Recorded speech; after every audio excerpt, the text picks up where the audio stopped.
Bien, buenos días. Bienvenidos al webinar sobre documentos y pruebas importantes durante una fiscalización tributaria. Mi nombre es Alberto Blanco Uribe, soy abogado, profesor universitario, tengo especialización en Derecho Tributario y Derechos Humanos en la Universidad Central de Venezuela, Robert Schuman de Francia y de Castilla-La Mancha en España. Tengo más de 30 años de experiencia en la asesoría de empresas en materia tributaria. En esta oportunidad nos vamos a dedicar entonces a hablar acerca de cuáles serían los documentos, por supuesto no todos, pero una buena parte de ellos, documentos y pruebas que serían importantes o trascendentales de acuerdo a lo que se pretenda demostrar en ese momento o a futuro con ocasión de la impugnación de la resolución culminatoria del sumario o del acta de reparo durante lo que pueda ocurrir en la fase de fiscalización.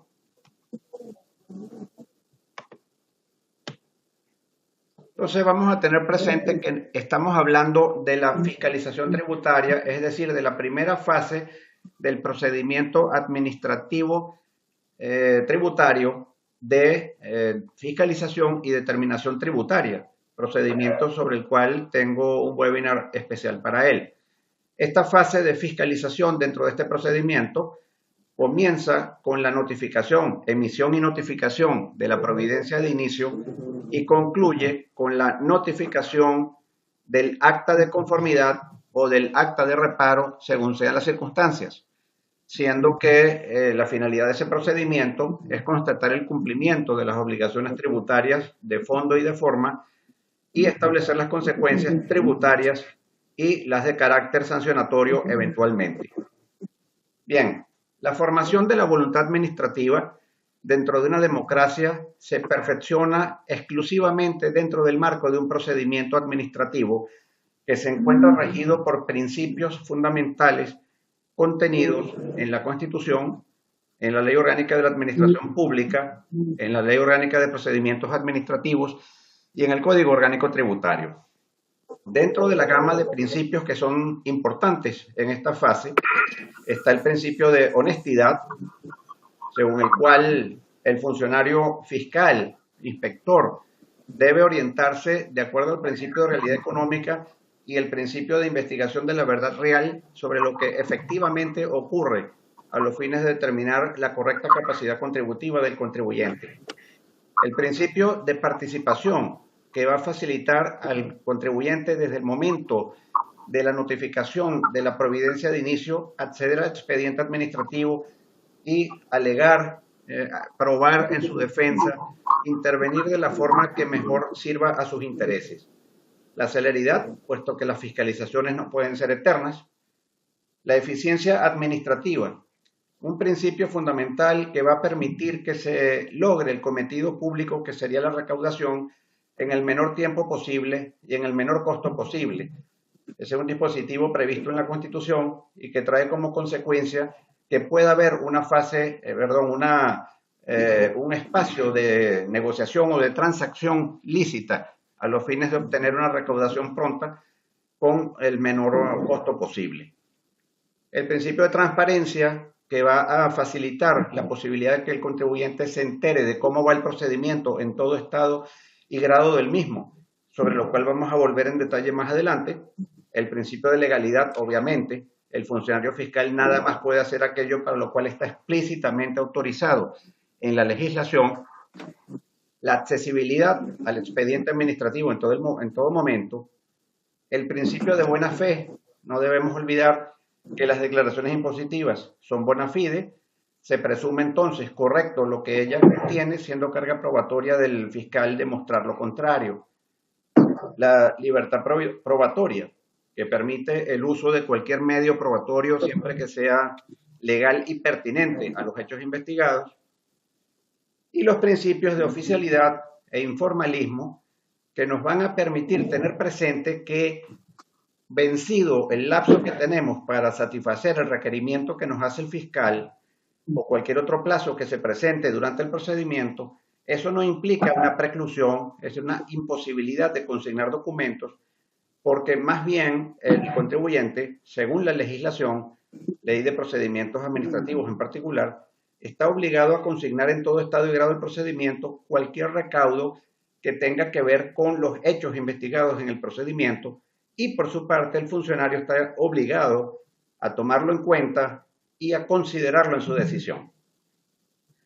Se trata entonces de un equilibrio entre los derechos del obligado tributario y las facultades inspectoras de la administración tributaria.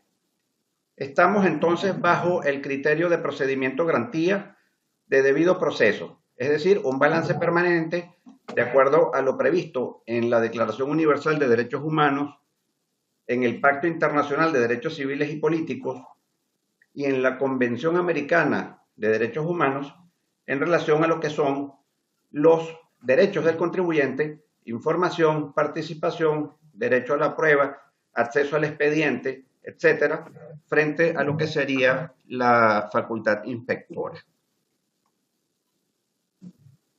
Bien, ahora le vamos a dedicar un momento importante al expediente administrativo. El expediente administrativo está regido por unos principios previstos en las normas que analizaremos, y del cumplimiento de esos principios es que deviene valor probatorio al expediente administrativo. De lo contrario, no los tendría, y en tribunales posteriormente la administración tributaria no podría válidamente soportar su actuación en lo contenido en un pretendido expediente administrativo, porque no sería tal cosa como lo argumentaremos en breve. Entonces, todo el procedimiento administrativo tributario, y particularmente el que estamos considerando ahora y en su fase de fiscalización, es de carácter escrito.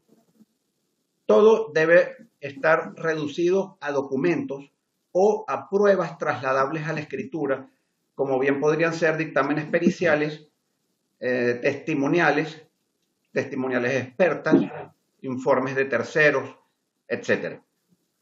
Ahora bien, no confundamos un expediente administrativo desde el punto de vista legal con un conjunto documental. Un conjunto documental no sería otra cosa que una sumatoria de papeles, digámoslo así, que pudieran no tener ningún orden preciso y que por tanto no tendría ningún valor probatorio. Para que una sumatoria de documentos tenga el carácter de expediente administrativo y por tanto valor probatorio, debe ceñirse al principio de racionalidad. ¿Y cuándo está cumplido el principio de racionalidad? Bueno, primero cuando el expediente se encuentra adecuadamente identificado, es decir, indica sin lugar a dudas cuál es el contribuyente u obligado tributario en condición de agente de retención u otra, en relación al cual se hace la investigación o la inspección fiscal, con indicación de los números que lo identifican, que puede ser el registro de información fiscal, puede ser la licencia de actividades económicas u otro, según sea la administración tributaria de la que estemos hablando. Debe estar bien identificado el tributo sobre el cual versa, debe estar identificado también él o los periodos económicos afectados por la investigación, y por supuesto también los extremos o elementos del tributo o de la base imponible u otros elementos que sean objeto de la fiscalización en particular. Debe responder al principio de uniformidad, es decir, todo expediente que tenga que ver, por ejemplo, con fiscalizaciones de impuestos sobre la renta y en materia de gastos, por decir algo, deben responder a criterios similares. Y lo que es más importante es la unidad e integralidad del expediente administrativo. No puede desmembrarse, no puede separarse. Por supuesto, si es muy voluminoso, se puede hacer una pieza 1, una pieza 2, una pieza 3, debidamente conectadas una con otra. Pero hay que respetar la cronología y la foliatura para impedir que se extraigan documentos importantes o que se coloquen documentos donde no estaban inicialmente, respetando el orden cronológico, y todo ello en aplicación supletoria del artículo 25 del Código de Procedimiento Civil, que se refiere al expediente judicial, por decisión jurisprudencial, Sala Política Administrativa, 12 de julio de 2007 en adelante. Este expediente administrativo, que lo es cuando entonces reúne todas estas características y que se inicia o el primer documento que lo compone vendría siendo la providencia de inicio de la fiscalización, debe ser plenamente accesible al contribuyente. Y aquí es donde nos vamos a encontrar con una gran traba, que es la siguiente. Por una parte, la Constitución establece el derecho a la información, el principio de transparencia de la administración tributaria y particularmente el derecho de acceso a los documentos administrativos, tanto en la administración pública en general como a la actividad fiscal se refiere en particular, mientras que el artículo 161 del Código Tributario plantea el carácter secreto, el carácter confidencial o inaccesible del expediente administrativo durante la fase de fiscalización. Es decir, que según el Código Tributario, el contribuyente no pudiera acceder al expediente hasta tanto no le sea notificada el acta de reparo. Es decir, le cercena el derecho a la participación y el principio de transparencia. La Constitución es clara cuando menciona que solamente se permite declarar secreto un expediente de acuerdo a los principios de una sociedad democrática en tres casos muy bien establecidos, que son la defensa nacional, seguridad y defensa nacional, la investigación criminal y la propiedad intelectual. Y obviamente que en materia tributaria no estamos en ninguno de esos supuestos, por lo que ese artículo es claramente inconstitucional. El que esté previsto allí no significa que uno no haga gala de él en el momento en que está acometiendo la fiscalización para acceder al mismo. Y por supuesto, ello conlleva una violación del debido proceso que afecta el derecho a la defensa y representa una causal de nulidad absoluta de la resolución culminatoria del sumario en su momento. Bueno, entre el marco normativo que rige el expediente administrativo nos encontramos todas estas normas que no tenemos, no hay interés pues en revisarlas en detalle en este momento, sino tener en mente los principios que hemos mencionado. Los documentos y pruebas importantes en una fiscalización tributaria los vamos a encontrar de varias categorías, siendo la primera de ellas los documentos administrativos. ¿Qué son los documentos administrativos? Son los que emanan de la administración actuante, la que está practicando la fiscalización, y han de constar en el expediente administrativo. Si esos documentos no están en el expediente administrativo, entonces no existen, por tanto no hay valor probatorio alguno y afectan la legalidad del procedimiento administrativo. El valor probatorio de estos documentos es pleno y trascendental en unos casos que pueden incluso conllevar la nulidad absoluta o de mero carácter presuntivo, como lo vamos a ver. Y acerca de si hay obligación de producirlos, pues sí, hay obligación de producirlos para todo aquel que quiera hacerse valer de su contenido. De manera que si es la administración tributaria, ella tiene que exhibir el expediente administrativo para producirlos. Y si es el contribuyente, pues a él le tocaría producir la copia debidamente sellada y fechada del respectivo documento administrativo. Vamos a ver hechos controvertidos específicos y valor probatorio a precisar en caso a caso de acuerdo a los ejemplos que les traigo de documentos administrativos. Que para empezar, desde el punto de vista del contribuyente, no estamos hablando del original, puesto que el original ha de reposar en el expediente administrativo. Estamos hablando del duplicado o del triplicado o cuadruplicado, según sean los casos, que le queda al contribuyente tras la notificación del mismo por parte del fiscal actuante. Allí tenemos en primer lugar la providencia de inicio. Este es un documento que puede resultar difícil de entender para muchos, porque a lo largo de mis años asesorando me tropiezo con que este documento no se le da la importancia debida.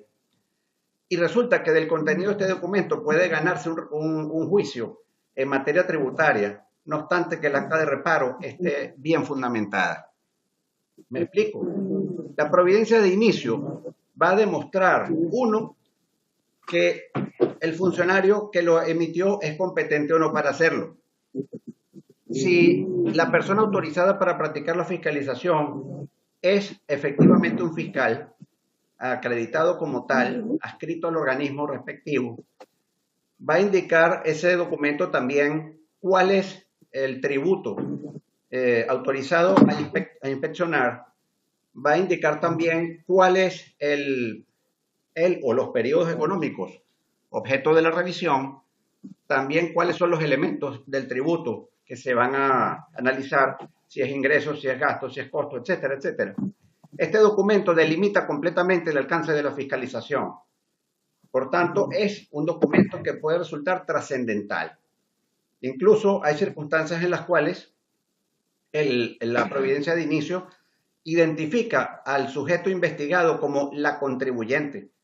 Y, por ejemplo, en municipios que inspeccionan empresas que se dedican a la prestación de servicios profesionales de ingeniería y la califican de la contribuyente, ya hay allí un pronunciamiento al fondo, es decir, previo a las conclusiones de la investigación, que contiene un prejuicio que es de carácter ilegal, porque de lo que se trata la defensa en ese caso es de que no se es contribuyente.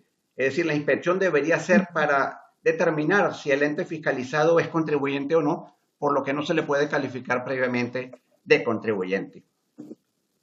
Luego, asociado a la providencia de inicio está la acreditación funcionarial, porque para practicar una fiscalización no basta con ser fiscal debidamente adscrito, sino que hay que acreditarse como tal y además tiene que ser autorizado en esa providencia con nombre, apellido, cédula, porque solo ese fiscal y nadie más que él, ni ninguno otro de los que están adscritos a la misma dependencia puede practicar la fiscalización, so pena de incurrir en el vicio de incompetencia funcionarial.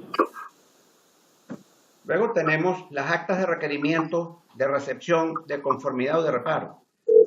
El acta de requerimiento también suele ser desdeñada por muchos asesores tributarios, cuando desde el punto de vista legal es un documento con el cual pudiese uno ganar una defensa. El acta de requerimiento puede contener la exigencia de presentar recaudos que sean impertinentes al procedimiento o que sea de ilegal producción. Por ejemplo, estados bancarios, estados de cuenta bancarios. Este documento demuestra qué es lo que se pidió, de tal forma que si en el acta de reparo dice después que no se entregó tal documento, por lo cual se incurre en la infracción de no colaborar con la administración, o peor, se fundamenta una determinación sobre base presuntiva en el hecho de que no se presentaron ciertos recaudos cuando no fueron debidamente solicitados, pues el documento que prueba todos esos extremos es precisamente el acta de requerimiento. El acta de recepción también, por supuesto, en las administraciones tributarias que la tienen, es una especie de espejo negativo del acta de requerimiento, donde va a constar cuándo se presentaron los documentos y qué documentos se presentaron en ese momento determinado. Es decir, que se satisfizo a plenitud. Y además el acta de recepción, si no tiene espacio para ello, debe completarse con un anexo de parte del contribuyente, donde se dé explicación de por qué no se entrega un documento, bien sea porque se le considera impertinente y por tanto no tiene nada que ver y no es válido como elemento probatorio dentro de la fiscalización, o también puede ocurrir que se trate de un documento que no haya obligación de entregarlo porque la ley así lo establece, como la ley de simplificación de trámites administrativos, porque se trate de un documento que ya está en manos de la administración tributaria o que es accesible a través de los registros públicos. El acta de conformidad, por su parte, va a demostrar que se hizo la fiscalización, eso es obvio, que se encontró conforme, eso también es obvio. Pero este documento va a ser básico para que si en una subsiguiente fiscalización se pretende revisar el mismo ejercicio, tenemos ya una cosa juzgada administrativa, una cosa decidida al respecto que alegar como el extremo probatorio. El acta de reparo, por su parte, cuidado, El acta de reparo obviamente es un documento esencial dentro de la fiscalización, le pone fin a la fiscalización, pero el acta de reparo tiene un valor probatorio meramente presuntivo. Mientras el procedimiento de determinación no haya concluido con la resolución respectiva y esta no esté definitivamente firme, la presunción es favorable al contribuyente, por lo que la carga probatoria es fundamental en manos de la administración tributaria, sin perjuicio de la inteligencia con la cual actúa el contribuyente para colaborar en la demostración de los extremos que él alegue. Otorgamiento o denegatoria de prórrogas. Este documento puede ser también fundamental, por supuesto. El ejemplar respectivo de la copia sellada, el documento administrativo, la denegatoria de la prórroga, cuando se produce, porque muchas veces simplemente se ignora, me va a permitir, en caso de que se ignore por su ausencia, demostrar violación del derecho de petición, y si existe la denegatoria explícita, voy a tener la posibilidad de demostrar que yo no cumplí dentro del plazo del requerimiento, pero había advertido que me era imposible hacerlo, por lo cual pedí la prórroga y así me sustraigo de la sanción de no colaborar con la administración tributaria. Bueno, constancia de comparecencia resulta un poco obvio. El certificado de RIF me va a demostrar algo muy importante. Lo mismo que la licencia de actividades económicas, para ser breve, cuando en el acta de requerimiento me piden el acta constitutiva, es obvio que el acta constitutiva reposa en la administración tributaria, en mi expediente administrativo, porque de lo contrario yo no tendría RIF ni tendría licencia de actividades económicas. Las declaraciones impositivas gozan de una presunción de buena fe, se estiman bona fide, el contribuyente se estima estando a derecho, habiendo cumplido con sus obligaciones, y por tanto es la administración tributaria la que tiene la carga de demostrar que su contenido es erróneo.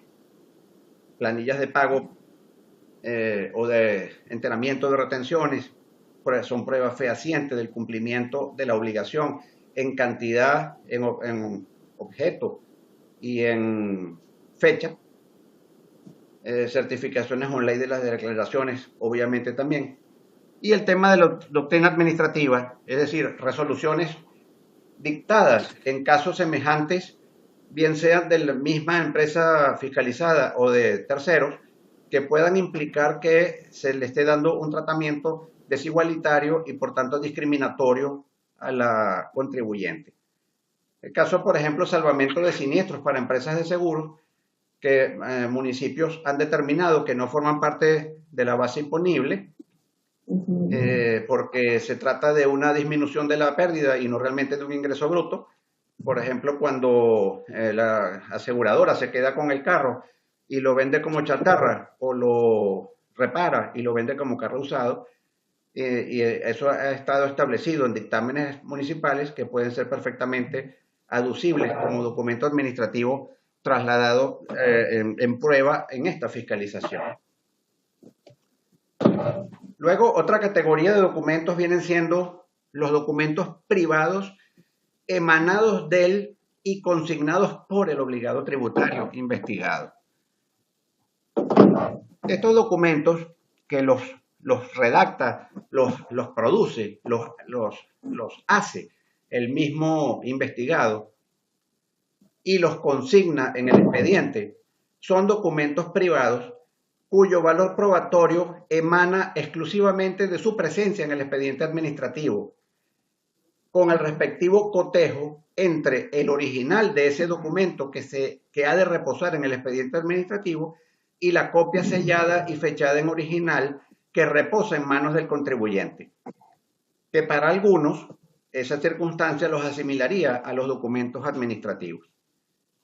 Y también hay valor probatorio en el caso de un documento de esta naturaleza cuya copia sellada y fechada en original está en manos del contribuyente, pero a la hora de constatar el expediente administrativo, el mismo está ausente, no se encuentra el original, caso en el cual estaríamos hablando de documentos privados con presunción de documentos administrativos y que esa ausencia representaría una evidencia un indicio de que el expediente administrativo violenta el principio de unidad y de no desmembración o de integralidad, lo cual implicaría un grave vicio de ilegalidad del procedimiento administrativo. Estos documentos pueden tener valor probatorio pleno y trascendental, susceptible incluso de producir la nulidad absoluta del acta de reparo o de la resolución culminatoria. Ahora bien, ¿qué se prueba con ellos y cuándo se puede probar? Bueno, las copias selladas y fechadas, porque es de lo que estamos hablando, copias selladas y fechadas de documentos que fueron presentados ante el fiscal actuante o directamente ante la taquilla de recepción de documentos de la Administración Tributaria actuante. Allí tenemos, por ejemplo, solicitudes de prórroga. ¿De qué es importante esto? Bueno, si yo solicité una prórroga y no se me ha respondido, esa es la prueba de la violación del derecho de petición. Si yo presenté la solicitud de prórroga y luego, sin que se me haya respondido, yo consigno los documentos requeridos con posterioridad a la fecha fijada en el acta de requerimiento, yo estaría salvado de la infracción, de la sanción por la presunta infracción de no colaborar con la administración tributaria. Escritos de respuesta oportuna o no a actas de requerimiento. ¿De qué estamos hablando aquí? Estamos hablando de administraciones tributarias que carecen de la figura del acta de recepción. En consecuencia, es menester, es absolutamente conveniente que el contribuyente investigado satisfaga el requerimiento mediante un escrito en el cual él dé respuesta al acta de requerimiento, identificando pormenorizadamente todos y cada uno de los documentos que le está entregando y asimismo explicando las razones legales por las cuales hay documentos eventualmente que él no esté entregando porque asuma que no tiene obligación de hacerlo. Este documento prueba, obviamente, que se satisfizo el requerimiento y también prueba cuándo se hizo la satisfacción del requerimiento. También prueba que lo que no se entregó está fundamentado y por tanto no se incurre en la infracción de no colaborar con la administración tributaria. Es importante entender que este documento tiene valor probatorio aun cuando la presentación del mismo no sea dentro del lapso que da el acta de requerimiento para entregar los recaudos pedidos. Luego tenemos escritos de alcance a los anteriores. Recordemos que les mencioné el principio de informalismo y de oficialidad del procedimiento administrativo. Que voy a ponerles un ejemplo práctico. Vamos a suponer que me están solicitando los soportes de los gastos y dentro de esos soportes hay varios que yo no encontré, no los tenía a mano, están en un archivo muerto, etcétera. No los tenía a mano para el momento en que hube de satisfacer el requerimiento, pero los encontré después y estoy en la obligación legal de consignarlos, como la administración tributaria está en la obligación legal de recibirlos y analizarlos, porque si pretendieran un supuesto principio de formalismo, una supuesta situación de preclusión para la entrega de documentos, caducidad, etcétera, entonces correríamos el riesgo de incurrir en la violación del principio de capacidad contributiva y por supuesto también de realidad económica, con graves perjuicios para el contribuyente, quien pudiera ser entonces víctima consecuencial de una tributación confiscatoria. Escritos explicativos diversos. ¿A qué me refiero?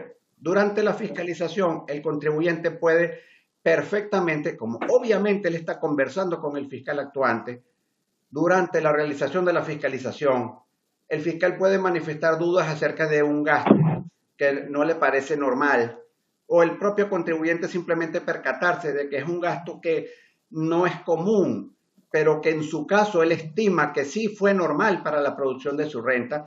Él puede perfectamente anticiparse en ejercicio de su derecho a la participación y al debido proceso y consignar un escrito donde él explique por qué él considera que ese gasto en particular era normal y necesario para la producción de su renta. Del mismo modo, si se piden recaudos, que constancias de pago, constancias de enteramiento del impuesto retenido, etcétera, y resulta ser que hubo una acción de hurto en detrimento de la persona que estaba encargada de hacer la diligencia, y esa denuncia se hace en la policía, ese documento de denuncia ante la policía acompañado de un escrito explicativo también puede ser un ejemplo de lo que les estoy explicando.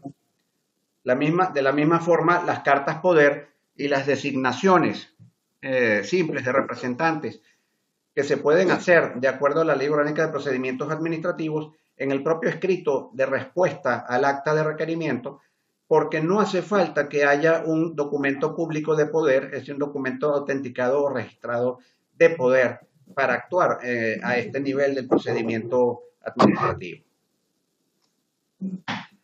Luego tenemos documentos emanados de terceros, que podríamos calificarlos como prueba de informes. Su valor probatorio a ser considerado por el fiscal al momento de preparar su acta de conformidad o de reparo va a depender exclusivamente de que el mismo se encuentre en el expediente administrativo. Que tengamos claro que el fiscal no puede tomar decisiones con fundamento en circunstancias que no consten en el expediente administrativo. Y el valor probatorio también pleno y trascendental según los casos. Ese documento emanado de un tercero puede llegar al expediente administrativo a iniciativa de la administración tributaria, por ejemplo, que ejerza su facultad de petición interorgánica a otras entidades o del propio investigado. Puede ese tercero ser otra administración pública o puede tratarse de particulares. En otras administraciones públicas tenemos, por ejemplo, la Superintendencia de Instituciones del Sector Bancario o la Superintendencia de la Actividad Aseguradora. Voy a ponerles el ejemplo de las empresas financiadoras de primas. Esas empresas existen por la sencilla razón y son filiales de empresas de seguro porque la ley prohíbe a las empresas de seguro prestar, es decir, vender pólizas a crédito. Entonces, se crean estas empresas cuya finalidad es prestarle dinero al asegurado para que pueda comprar la póliza. Entonces, muchos municipios han fiscalizado estas empresas como si se trataran de instituciones financieras, cosa que no son, porque no hacen intermediación crediticia, no toman dinero del público para prestarlo a otro, sino que prestan con su propio peculio. Entonces, se puede pedir una prueba de informes a la SUDEBAN o a la SUDIASEC para que estas instituciones expliquen que esa entidad no se encuentra inscrita en la primera, precisamente por no ser una institución financiera por esas características, o incluso preguntarle qué es una institución financiera, qué es lo que califica en la realidad económica a una empresa como institución financiera, o a la SUDIASEC, que se trata de una empresa registrada allí, pero como financiadora de primas y que no realiza actividad aseguradora ni actividad crediticia, por ejemplo. Y prueba de terceros de particulares, que puede ser de proveedores, una factura que se me perdió y necesito que el proveedor certifique la emisión de la factura con todas las características y detalles de la misma para yo poder justificar el gasto. O también puede ser, a este nivel de la fiscalización, dictámenes de expertos en casos similares o declaraciones de testigos expertos también en casos similares. Luego tenemos otra categoría que son los documentos propiamente privados, con valor probatorio emanado solo, insisto, de su presencia o constatación de su existencia en el expediente administrativo, como ocurre, por ejemplo, con los papeles de trabajo para la preparación de las declaraciones impositivas. El valor probatorio de estos documentos propiamente privados es pleno si es contra el contribuyente. Por ejemplo, soportes y libros contables. Y ese valor probatorio es relativo y está condicionado por el principio de realidad económica. Por ejemplo, en contratos de carácter privado, en los cuales se hace ver una operación de transmisión de equipos como si fuese una venta y resulta ser que la administración tributaria tiene indicios suficientes como para desconocer la forma de la operación y asumir que allí en realidad hay una donación. Por supuesto, las facturas también son documentos propiamente privados. Luego tenemos la otra categoría que son los documentos públicos. Documentos públicos que son aquellos, obviamente, como lo sabemos, que han recibido fe pública de un proceso de autenticación o de protocolización ante las notarías y registros públicos. Y el valor probatorio de estos documentos, pues de nuevo, hay que decirlo, solo emana de su presencia o constatación en el expediente administrativo. Sin embargo, aquí es donde hay una pregunta. ¿Qué pasa con el principio de publicidad registral? Se supone que cuando registra un documento, él se presume conocido sin excepción ni sin lugar a dudas por todos, incluida la administración tributaria. Pero hay que tener cuidado con esto, sin duda. Y el valor probatorio es indiciario, está condicionado por el principio de realidad económica en la materia tributaria. Les voy a poner un ejemplo. Una empresa no podría justificarse frente a una fiscalización municipal so pretexto de que ella no realiza una actividad económica X con base a su documento constitutivo en cuya cláusula relativa al objeto social no está enumerada, no está incluida esa actividad en concreto. Porque lo que implica el hecho imponible del tributo del impuesto a las actividades económicas es precisamente la realización efectiva de una actividad comercial o industrial prevista en la ordenanza con fines de lucro desde un establecimiento permanente, etcétera. Si esa es la situación, aunque esa actividad no esté indicada en el objeto social de la compañía, sería perfectamente gravable y el valor probatorio de ese documento público desde la perspectiva tributaria sería, insisto, meramente indiciario. Tendría que cotejarse con una inspección o con una experticia contable, que es lo que efectivamente realiza la empresa, más allá de lo que diga su objeto social. Otros medios probatorios que, confesémoslo, son infrecuentes, pero que pueden ser importantes dentro de lo que ocurre en una fiscalización, quizás no para usarlo durante la fiscalización en sí, pero sí para guardarse, como quien dice, un as bajo la manga para cuando venga la fase de impugnación, sea en sede administrativa o judicial.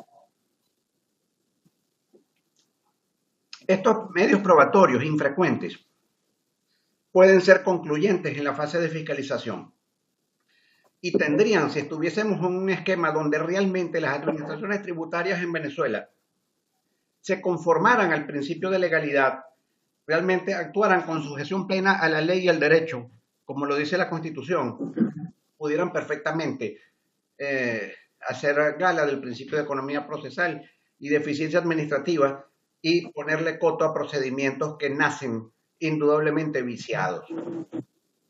Y les voy a hablar de circunstancias que me han ocurrido a lo largo de estos 30 años.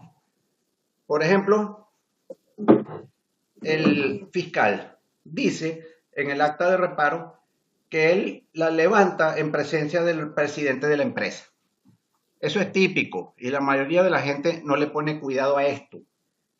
A mí se me presentó un caso en el cual el presidente de la compañía, bueno, el hombre dijo, el fiscal dijo en el acta que él estaba allí con el presidente de la compañía y con el presidente ejecutivo y con el presidente de la junta directiva. Resulta que uno de ellos estaba fuera del país y el otro estaba jugando con unos amigos. Entonces, el punto era que si el acta comienza con una falsedad, ¿por qué habría que asumir como cierto lo que viene después? Por supuesto que la gran parte de los amigos contadores que intervinieron en ese caso se fueron al fondo del problema sin pasearse por allí. Pero a mí siempre me ha gustado meterle microscopio más que lupa al contenido íntegro del procedimiento y veo una declaración semejante. cuando en la realidad el fiscal quien lo atendió fue el gerente de la sucursal. Entonces, ahí pudiera perfectamente hacerse uso de los videos de seguridad y vigilancia para ver con quién estuvo reunido el fiscal. Puede someterse a confesión del funcionario. Ustedes dirán, epa, un momento, el Código Tributario prohíbe la confesión en esta materia. No, cuidado, prohíbe la confesión cuando se trata de prueba confesional de la administración tributaria. Pero aquí no se trataría de ello, sino de la confesión del funcionario como persona. Eso es perfectamente válido. Unas posiciones juradas para este efecto. O un careo, la prueba de careo de este grupo de personas, dígame quién es el presidente con el cual usted dice haber estado reunido. También, por ejemplo, una testimonial.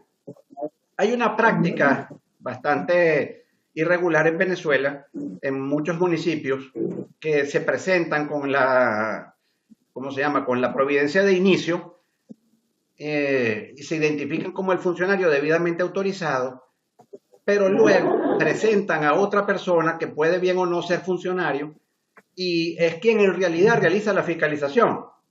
No obstante que posteriormente el acta de reparo aparece firmada por ese fiscal, lo cual es completamente una irregularidad, porque la autorización es para ejecutar personalmente la fiscalización. Entonces yo pudiera perfectamente preparar mi defensa futura para demostrar la incompetencia funcionarial y la violación del procedimiento sobre la base de que quien realizó la inspección, la fiscalización, no fue el fiscal autorizado, sino un tercero. Y para ello pudiera yo servirme de una prueba testimonial, no de parte de mis empleados, porque mis empleados van a ser testigos inhábiles para declarar a mi favor. Pero sí yo puedo servirme de todo el que vaya llegando a la sede de la empresa, presentarle a la persona, hacerle decir en la conversación quién es y qué está haciendo allí, para eventualmente el día de mañana usarlos como testigos. Bien, ya a nivel de las conclusiones, vamos a tropezarnos con lo siguiente. Primero, la fase de fiscalización dentro del procedimiento administrativo de fiscalización y determinación tributaria representa una oportunidad crucial para demostrar que se está en regla o que el procedimiento no respeta el debido proceso, regido como está por los derechos humanos. Es decir, no hay que menoscabar las posibilidades defensivas durante la fase de fiscalización. Yo sé que lo entorpece el hecho de esa norma inconstitucional del Código Tributario que pretende cercenar el acceso al expediente durante la fase de fiscalización. Pero hay mecanismos sustitutivos y denuncias que hacer al respecto para que prospere adecuadamente la defensa.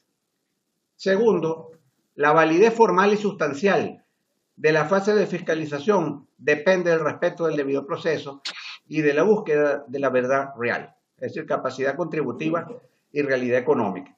Insisto con el ejemplo que les planteé, en el momento de entregar los recaudos, no tenía yo un soporte de un gasto y lo conseguí después.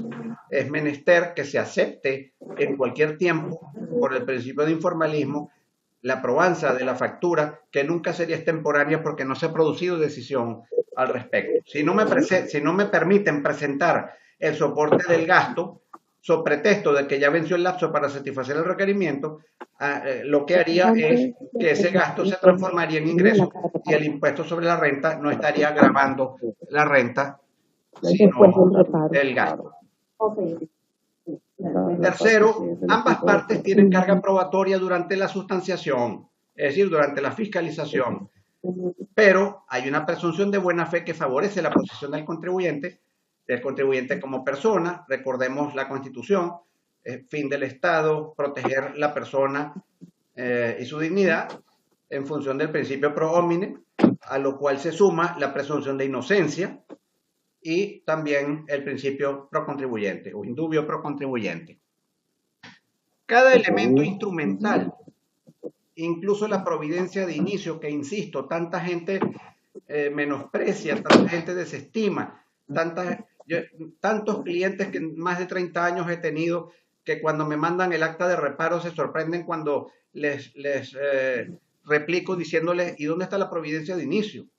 Dicen, ese papelito, pero quién sabe. Es crucial, insisto. Puede ser la clave probatoria en la defensa del contribuyente. Los medios alternativos de solución y principios de eficiencia administrativa permiten obrar defensivamente antes del acta de reparo, que es el fin de esta fase. Entonces, no hay que cercenar la posibilidad. Les pongo un ejemplo. Me solicitan unos soportes de gastos. Yo no encuentro todos los soportes. Ya estoy convencido de que hay imposibilidad total de conseguir la totalidad de los soportes y que va a venir un reparo por tanta cantidad. Aunque yo sé que es posible que más adelante, con una experticia contable y con pruebas de terceros, yo pudiese eventualmente reconstruir la situación. Sin embargo, eso me puede tomar años, con lo que duran los juicios tributarios en Venezuela. Entonces, el medio alternativo de transacción previsto en la Constitución, sumado al principio de eficiencia administrativa, me permiten a mí que yo le pueda proponer al fiscal que si formula el reparo por una cantidad menor, yo me allano y no procedo a descargos ni continúo con impugnación posterior. En cambio, que si lleva al reparo por la cantidad total, yo sí iría entonces a impugnación y eso puede tomar años. Finalmente, la libertad probatoria y el informalismo, insisto, dentro de la debida proporcionalidad, reclaman del asesor una permanente actitud crítica, proactiva y creativa para saber de qué medios probatorios servirse y en cuál oportunidad es más conveniente, si durante la misma fiscalización, si durante el sumario administrativo, es decir, antes de la notificación de la resolución culminatoria del sumario, con fundamento en el escrito de descargos que se pueda presentar, o ante un recurso jerárquico, o incluso dejarlo para la vía judicial si es el caso. Bueno, ha sido un gusto para mí tener la ocasión de presentarle mis ideas sobre este tema y a continuación tendremos 15 minutos disponibles para que ustedes planteen por escrito, por el hangout del chat, sus preguntas y yo se las responderé vía verbal. Muchas gracias. ¿Cuál es esa?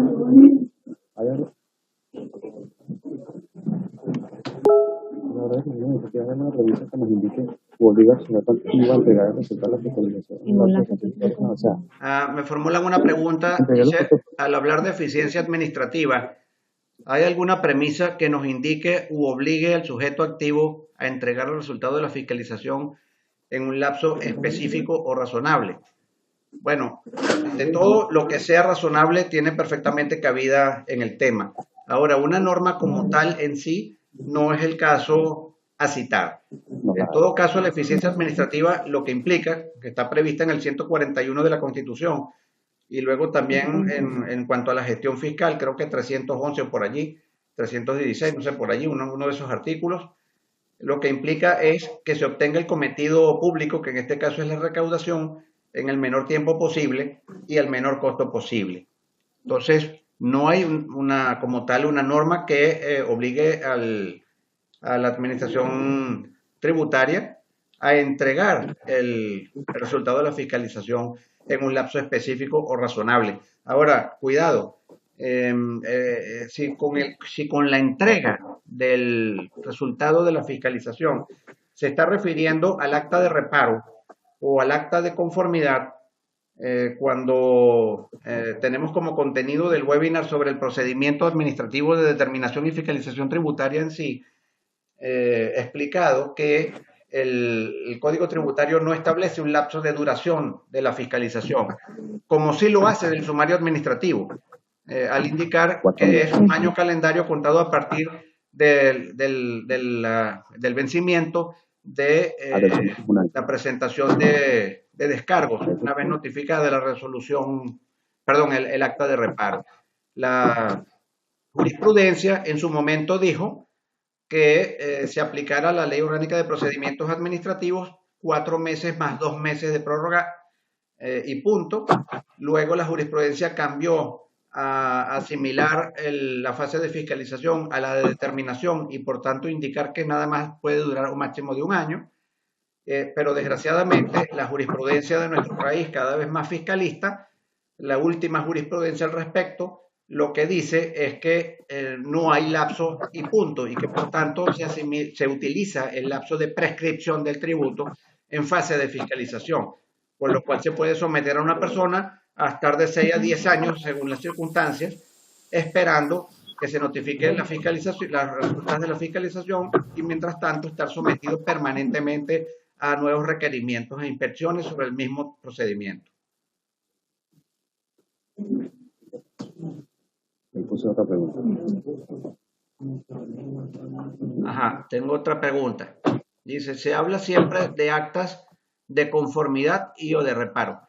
Sin embargo, cuando la fiscalización resultara en actas de conformidad, no se aprecia en el Código Tributario, no se aprecia en el Código Tributario que se finalice el procedimiento con una resolución combinatoria como si ocurre con la de reparo. Bueno, lo que pasa es que cuando hay actas de conformidad, lo que ello implica es que la administración certifica que el contribuyente está en orden. Es decir, no hay nada que objetar. La situación fiscal del contribuyente en cuanto a lo investigado es perfecta.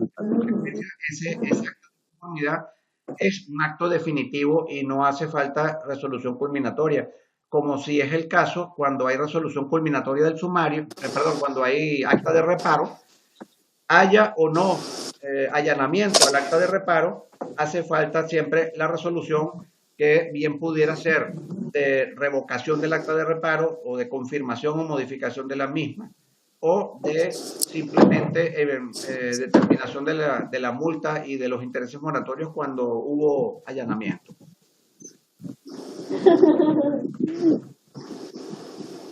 Otra pregunta es, hoy en día y según su experiencia en el ámbito, ¿cuáles serían las debilidades más comunes de los funcionarios públicos al momento de una fiscalización y cómo nosotros como asesores podemos combatir esto? Bueno, creo que habría que determinar qué entienden por debilidades de los funcionarios. Obviamente que yo he apreciado muchas irregularidades, como algunas que les mencioné. La que me resulta más grave es aquella de presentarse a la sede de la empresa, justificarse como funcionario, notificar la providencia de inicio, pero luego que realice la fiscalización sea otro. Ese es un tema que no se puede generalizar, por eso concluyo al final que hay que estar muy ojo avisor sobre las circunstancias que ocurren y conversar realmente con el asistido cuáles son los pros y contras de las posibles actuaciones que se pudieran tomar del plano defensivo.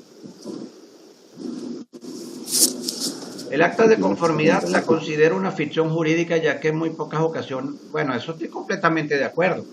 De hecho, si ustedes se leen el Código Tributario, van a ver que cuando está hablando de la fiscalización, dice que termina con el acta de reparo.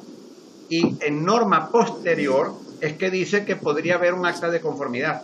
Es decir, que el propio legislador está desestimando la presunción de buena fe y está considerando que todos los contribuyentes son unos maulas o unos irregulares y que en consecuencia la fiscalización siempre va a terminar con un acta de reparo. En todo caso, yo les puedo decir que los supuestos en los cuales un asunto que yo haya intervenido haya terminado con un acta de conformidad, pues no creo que hayan pasado de 2 o 3. En caso de un acta de conformidad, pareciera que todo está correcto para el contribuyente. Sin embargo, si éste considerara que ha pagado de más, pudiera accionar el mecanismo del escrito de descargos contra esa conformidad. Pareciera que allí en el Código Tributario no se consideraron esos escenarios cuando hay casos en los cuales el mismo sujeto pasivo es quien solicita la fiscalización, porque considera que declaró un ingreso mayor al que correspondía. Esto ocurre en los municipios más que en las fiscalizaciones a otros niveles de poder público. Bueno, esto es muy interesante.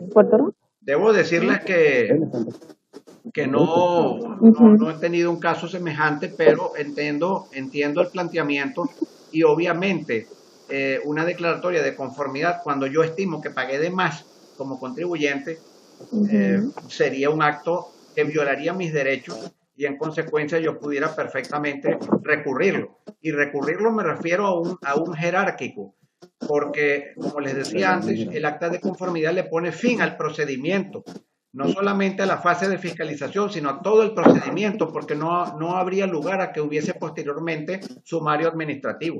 En consecuencia procedería el recurso jerárquico o el recurso contencioso tributario según el caso.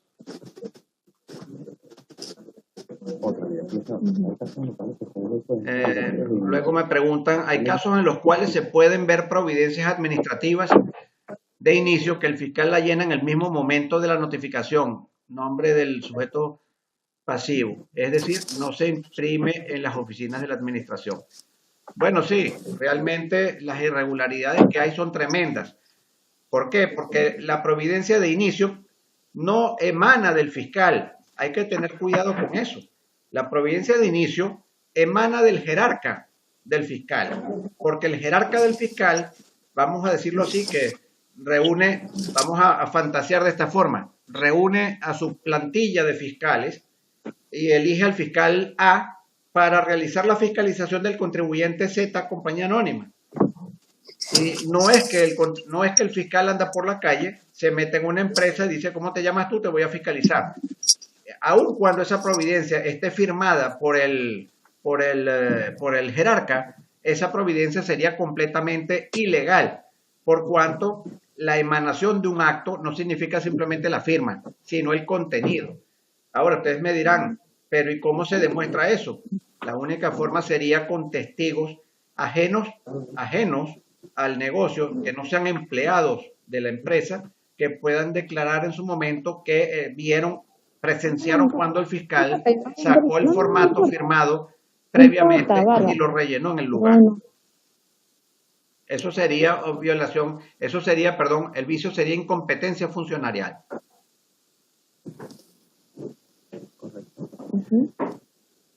La incompetencia del funcionario que usurpa las atribuciones de su jerarca.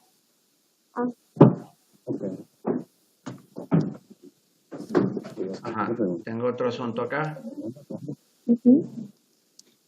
¿Cuál es en su opinión respecto de que el fiscal promueva una reunión previa con el sujeto pasivo para discutir las cifras preliminares de la fiscalización? Algunos no la ven con buenos ojos, aunque este paso puede ahorrar muchos dolores de cabeza a ambas partes. Bueno, miren, yo la verdad les explico, me pongo, digámoslo así, entre comillas, legalista cuando tengo que ir al tribunal ya con el asunto. Pero de resto soy partidario de que no hay más vale un mal arreglo que un buen pleito. Entonces, al respecto, eso de que los fiscales promuevan reuniones, por supuesto que la administración tributaria está facultada para convocar, para hacer comparecer al contribuyente o a su representante. Eso es perfectamente legal. Y para plantear y discutir cifras, eso va de la mano del principio de eficiencia administrativa y es de todas luces, aunque no lo quieran llamar así, yo me he batido en medios académicos y he escrito al respecto de que eso es una transacción extrajudicial. Dicen que no, que qué horror, que no es posible. Claro que sí es posible, tanto en el plano legal porque es legítimo, como en el plano fáctico porque lo están haciendo. Luego, el caso de la prescripción, con el cambio ocurrido en 2014, ha habido opiniones que se han pronunciado acerca de la entrada en vigencia de la norma, puesto que la seguridad jurídica queda comprometida con respecto a los ejercicios que ya estaban prescritos y que las administraciones tributarias han revivido. Bueno, efectivamente, esa es una discusión que está presente, una discusión que se ha reactualizado cada vez que se modifican los lapsos de prescripción, sobre todo para aumentarlos, cosa que no debería ser.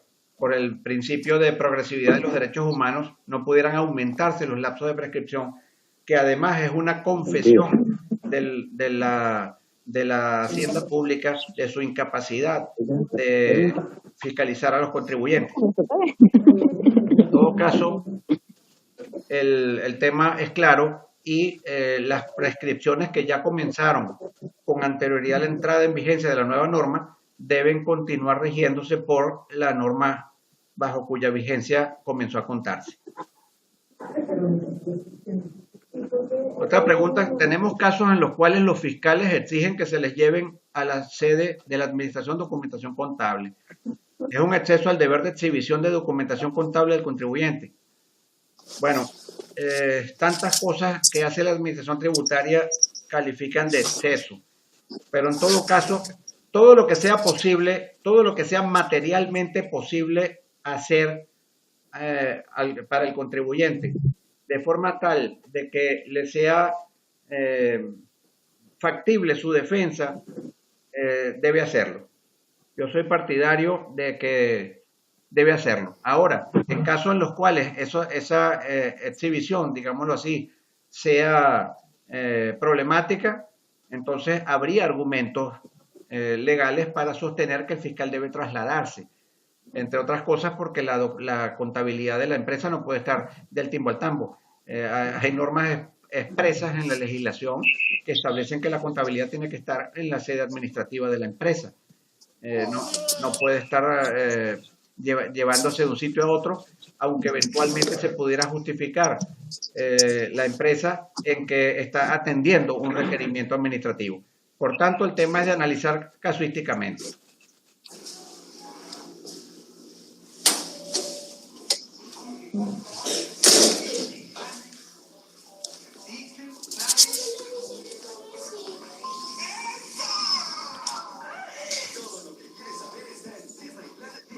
Bien, entiendo entonces que hemos concluido el lapso de preguntas. Teníamos un periodo de 45 minutos de exposición más 15 minutos de preguntas, las cuales han sido particularmente interesantes y les agradezco mucho haberlas formulado. Les agradezco, estén pendientes de los próximos webinars en materia tributaria que tendremos y próximamente recibirán tanto su certificado como este material. Muchas gracias. ¿En cuánto tiempo le han certificado? No sé, yo creo que en los próximos días. Tiene bastante serio su cuestión.